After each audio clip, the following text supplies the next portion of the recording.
What's up, YouTube? Welcome back to Financial Freedom Builders, where every conversation moves you one decision closer to financial freedom. If you haven't already, hit the like button, subscribe to our page, and in the comments below, let us know so far what has been the most compelling video you have seen on our page so far and how has it helped you. Let's get right into this. So I wanted to just talk really quick about what we are seeing currently in the S&P 500. For those that are new to the market, the S&P 500 measures the top 500 companies in the United States, which gives us an indicator of the strength of the U.S. economy. So what we have seen is a lot of these companies are reporting their earnings. They usually do this quarterly, and basically gives a report out of how things went on the previous quarter and what is their guidance and what are they projecting either in the upcoming quarters or for the rest of the year. So a lot of these companies right now are reporting how they did in quarter 4 of 2025, and then what they are seeing going into this quarter, and then their outlook for 2026. We have seen 4 major companies in the S&P 500 report. We've seen Tesla, Microsoft, Meta, and Apple all report earnings so far this week. And they all have a common denominator.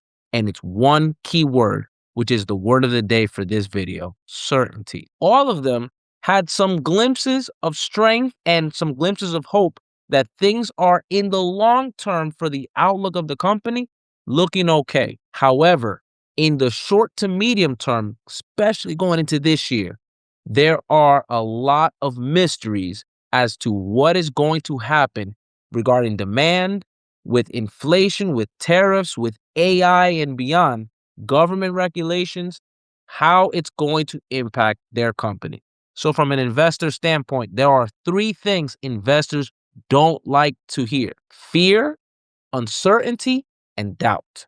And if you see or hear any of those things in any company, a lot of times smart investors run for the hills and avoid the company. And so we've seen that a lot of these companies either have taken a whacking right after their earnings, or we're seeing that they may start the day a little bit higher because of some of the news within them that they said in their earnings. And then later in the day, they pull back and then they start to recede. We are seeing this trend with the strongest companies in the United States with the S&P 500. This might give us an indicator of what is about to happen next. With the market this week has hit a new all-time high, the S&P 500 at $7,000, which is absolutely fantastic. However, as we put in a video earlier this week, I'll leave it here in this box. The question is, does the market have a reason to continue going higher? And so far in these earnings, the answer has been no. So in the short term, for now, we perceive, although it's not financial advice, this video is to provide you education and guidance and ultimately entertainment, but we do see that this market is looking ready to cater and head backwards, unless one of 2 things happen. A, Donald Trump presidential intervention of some sort. Anything is on the line and on the hook with this gentleman. He can give some huge news that shoots the market higher. Anything about stimulus, anything about global trade, anything to get the market moving because he wants the market to continue to climb. Or number 2, we still have one huge company that still has to report earnings later on this quarter, and that is Nvidia. Could be the company, if they report strong earnings, which basically says that the AI revolution and momentum and frenzy continues.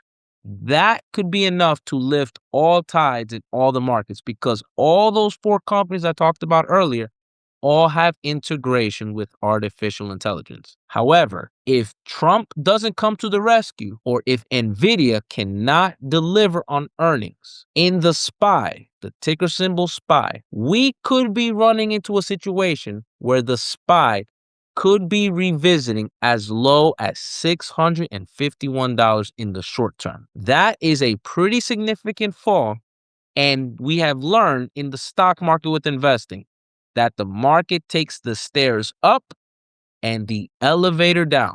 So I don't think that if and when this happens, that the market is going to take that long to pull back.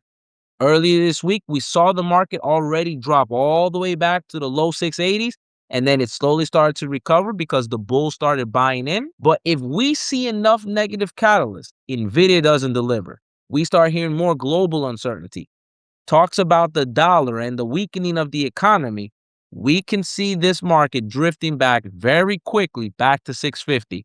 And if we get to that point, we will have to see how the market responds to being at the 650 level on the SPY. Because if it doesn't hold there, we could really be taking a nosedive back. But this is not a time for fear. This is going to provide opportunities for many people that are new to investing, that don't know anything about investing, that want to learn. And this is where Freedom Builders Academy can provide you the information you'll need to transform your family's financial future going into the end of this year and beyond. So the top comment below is going to give you access to Freedom Builders Academy. Would encourage you to take a look because you're going to need those necessary skills to take advantage of the opportunity the market is going to give you. Until then, we'll talk to you on the next one.